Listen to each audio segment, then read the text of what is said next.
అందరికీ నమస్కారం. ఈరోజు మీ అందరికీ నేను వినిపించబోయే కథ తెల్ల కార్డు.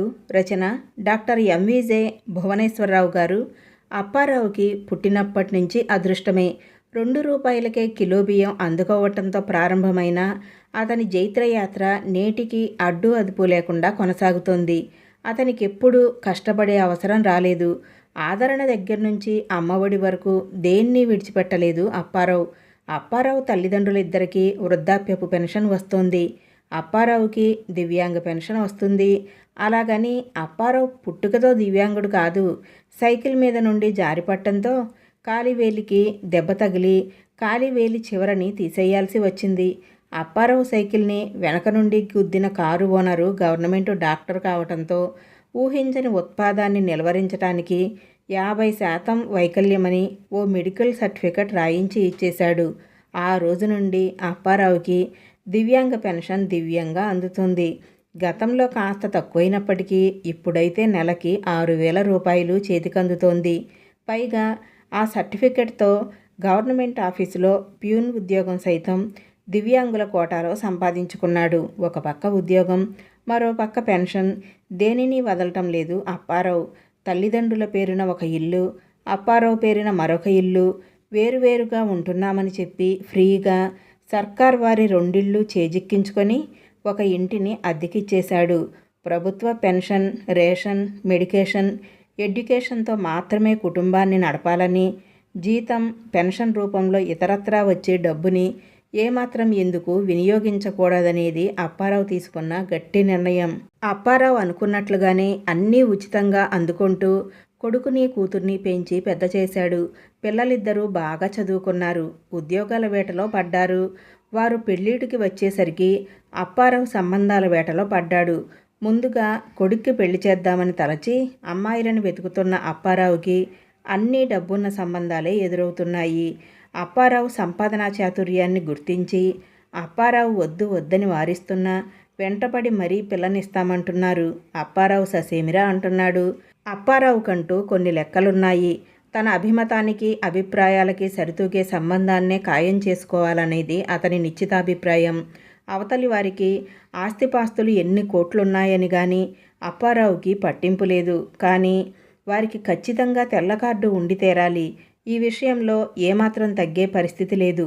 అప్పటికప్పుడు తెల్ల కార్డును సంపాదించుకుంటామని వారు చెప్పినా కానీ అప్పారావుకి అది అంగీకారం కాదు. తెల్ల కార్డు ఫిలాసఫీ, ఐడియాలజీ బాగా వంటబట్టించుకున్న వారై ఉండాలి. ఒక రోజున సరిగ్గా అలాంటి కుటుంబం నుంచి అప్పారావుకి ఆహ్వానం అందింది. సుబ్బారావు నుండి అబ్బాయిని తీసుకుని పెళ్లి చూపులకు రమ్మని పిలుపొచ్చింది. మంచి రోజున అమ్మాయిని చూడటానికి సుబ్బారావు ఇంటికి అప్పారావు కుటుంబం అంతా కలిసి బయలుదేరింది. ఆ ఇంట్లో అడుగు పెట్టాడో లేదో అప్పారావు ఆనందంతో ఉప్పి తబ్బిబ్బైపోయాడు. సుబ్బారావు ఇంటి నిండా ప్రభుత్వ ఉచిత పథకాల పోస్టర్లే. ప్రభుత్వం ప్రకటించిన ఏ స్కీముని వదలకుండా సుబ్బారావు, అతని కుటుంబ సభ్యులు అందుకుంటున్నారు. అందుకుంటున్న పథకాలకి ఎదురుగా టిక్ మార్కు పెట్టి అందుకోని వాటిని, అర్హత లేని వాటిని ఎలా సంపాదించుకోవాలా అని తాపత్రయపడుతున్నారు. సుబ్బారావు కుటుంబం అందుకుంటున్న ఉచిత పథకాల విలువ లక్షల్లో ఉంది. ఎన్నికల సమయంలో వివిధ పార్టీల వారు పంచిన సొమ్ముని ఎప్పటికప్పుడు హెచ్యుఎఫ్ అకౌంట్లో జమ చేస్తూ వచ్చాం.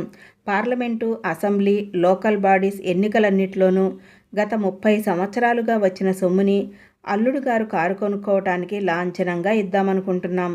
అది విని అప్పారావు నోరెళ్లబెట్టాడు. అమ్మాయిని ప్రభుత్వ ప్రాథమిక పాఠశాల, జిల్లా పరిషత్ ఉన్నత పాఠశాల, ప్రభుత్వ జూనియర్ కాలేజీ, ప్రభుత్వ ఇంజనీరింగ్ కాలేజీలలో ఉచితంగానే చదివించాం. ఈ ఏడాదితో ఇంజనీరింగ్ పూర్తయిపోతుంది. ఏదో ఒక ఉద్యోగం వస్తుంది. మీరు అర్థం చేసుకుంటారని, అపార్థం చేసుకోరని మరో విషయం చెప్తున్నాను. అమ్మాయికి బాల్య వివాహం జరిగి రద్దయిందని డిక్లరేషన్ ఇప్పించి విడో పెన్షన్కి అప్లై చేశాం. గత 5 సంవత్సరాలుగా అమ్మాయి విడో పెన్షన్ అందుకుంటుంది. ఇక ముందు కూడా మీరు ఒప్పుకుంటే అందుకుంటూనే ఉంటుంది. ఏదో అమ్మాయికి పాకెట్ మనీగా ఉంటుందని అలా సెట్ చేశా. ఇవన్నీ వింటున్న అప్పారావుకి మతిపోయినంత పనైంది. తాను 2 ఆకులు చదివితే తనకి కాబోయే వియ్యంకుడు సుబ్బారావు 4 ఆకులు ఎక్కువే చదివాడనేది స్పష్టంగా అర్థమవుతూనే ఉంది. 2 ఇళ్ళు, మా అమ్మా నాన్నలకి వృద్ధాప్య పెన్షన్లు వచ్చాయి. వాళ్ళతో పాటు నేను కూడా నోటరీ ద్వారా మా అమ్మతో సమానమైన వయస్సును రాయించుకొని ఓల్డేజ్ పెన్షన్ అందుకుంటున్నాను. మా అమ్మాయితో పాటు మా ఆవిడకి కూడా విడో పెన్షన్ రాయించాను. ఇలా మా ఇంట్లో 3 ఓల్డేజ్, 2 విడో పెన్షన్లు వస్తున్నాయి. అప్పారావు నోట మాట రాలేదు. కేవలం ఇవే మా ఆస్తులు అనుకోవద్దు. మాకు మీలాగానే బంగ్లా, 5 అంతస్తుల బిల్డింగ్, 50 ఎకరాల పొలం, భూమి అన్నీ ఉన్నాయి. సుబ్బారావు చెప్పింది విని ఆశ్చర్యపోవటం అప్పారావు వంతయింది. తమకు సరితూగే అద్భుతమైన సంబంధం ఇదేనని అప్పారావుకి అర్థమైంది. అబ్బాయి అమ్మాయిలు ఒకరికొకరు బాగా నచ్చేశారు. పెళ్లి సంబంధం కుదిరి ఓ శుభముహూర్తాన వారి పెళ్లి జరిగిపోయింది. రేషన్ బియ్యంతోనే భోజనాలు పెట్టాలనే పట్టుదలతో అప్పారావు, సుబ్బారావులిద్దరూ మిగిలిన రేషన్ కార్డుల వారి దగ్గర నుంచి కిలో 2 రూపాయల బియ్యానికి 3 రూపాయలిచ్చి కొని మరీ పెళ్లి భోజనాలు పెట్టించారు. అగ్నికి ఆజ్యం తోడైనట్లు అప్పారావుకి సుబ్బారావు తోడయ్యాడు. ఉచిత పథకాల నుండి ప్రయోజనాన్ని ఎలా జుర్రుకోవాలో ఇద్దరూ ఏకమై పరస్పరం ప్రయత్నాలు మొదలుపెట్టారు. ఇంకా ఎందుకు నాన్న, ఇక ఈ ఉచిత పథకాల కోసం వెంపర్లాడకుండా మనంగా బతుకుదాం. ఇప్పుడు మాకు ఉద్యోగాలు కూడా వచ్చాయి కదా, మనకవి అవసరమా అన్నారు అప్పారావు పిల్లలు. అగ్గి మీద గుగ్గిలంలా అప్పారావు, సుబ్బారావులిద్దరూ పిల్లలపై విరుచుకుపడ్డారు.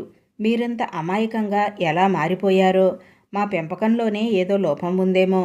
కాకపోతే ఉచితంగా లక్షల రూపాయలు వచ్చి పడుతుంటే కాలదన్నుకుంటారా అని తీవ్రంగా నిట్టూర్చారు. పిల్లలు మౌనంగా ఉండిపోయారు. కాలచక్రం గిర్రున తిరుగుతోంది. అప్పారావు, సుబ్బారావులకి రోజులు హాయిగా దొర్లిపోతున్నాయి. ఆ రోజు అమావాస్య. కొత్త ప్రభుత్వం అధికారంలోకి వచ్చింది. వచ్చి రాగానే ప్రభుత్వ ఖజానా ఖాళీ అయిందని, అప్పులు భారీగా పెరిగిపోయాయని, ఆర్థిక వ్యవస్థను గాడిలో పెట్టాలంటే ముందుగా ఉచిత పథకాలన్నింటినీ రద్దు చేయాల్సిందేనని గట్టిగా తీర్మానించారు. అది విని గుండాగినంత పనైంది అప్పారావుకి. జీవితమే నాశనమైపోతుంది, ఉచితాలు లేకుండా బతకటమే వృధా అని అనిపించింది సుబ్బారావుకి. గాఢ నిద్రలో ఉన్న ఇద్దరూ తుళ్ళిపడి లేచారు. విచిత్రంగా ఇద్దరికీ ఒకే రకమైన కల రావటంతో ఆశ్చర్యపోయారు ఇద్దరు. వచ్చింది కల కావటంతో ఊపిరి పీల్చుకున్నారు. సరిగ్గా ఆ మర్నాడే సచివాలయ సూపర్వైజర్ మహాలక్ష్మీనాయుడు, పోలీసులు అప్పారావు, సుబ్బారావులని చుట్టుముట్టారు. మీ 2 కుటుంబాలకిచ్చిన తెల్ల కార్డులన్నీ రద్దు చేస్తున్నాం. మీరిద్దరూ కూడా నిజానికి అర్హులు కారు. మీ ఇద్దరి కుటుంబ సభ్యుల పేరున కోట్లాది రూపాయల ఆస్తులున్నాయి. అంతేకాకుండా మీ పైన కిడ్నాప్ కేసులు కూడా నమోదు చేస్తున్నాం. అది విని అప్పారావు, సుబ్బారావులిద్దరూ నోరెళ్లబెట్టారు. అప్పారావు గారు, మీకున్న బార్ అండ్ రెస్టారెంట్లు, 30 ఎకరాల భూమి, మీ ఊళ్ళో ఉన్న 3 అంతస్తుల షాపింగ్ కాంప్లెక్స్లని మీ బావమరిది పేరున మార్చి అతడు ఎటూ కదలకుండా ఊరి చివర ఓ ఇంట్లో తాళం వేసి ఉంచారా లేదా?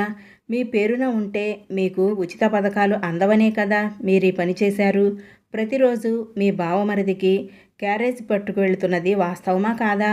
సుబ్బారావు గారు, ఓ బంగ్లా, 5 అంతస్తుల బిల్డింగు, 50 ఎకరాల భూమికి యజమాని అయిన మీరు తెల్ల కార్డు కోసం ఆస్తినంతటిని మీ చెల్లి పేరున పెట్టి ఆమెను మీ ఇంట్లోనే ఓ గదిలో కదలనీయకుండా ఉంచారు కదా. ఉచిత పథకాలను అందుకోవటం కోసం మీరిలా చేయటం న్యాయమేనా? పోలీసులు ఒక్కొక్క నిజాన్ని బయటకు చెబుతూ ఉండటంతో అప్పారావు, సుబ్బారావులిద్దరూ నీరుగారిపోయారు.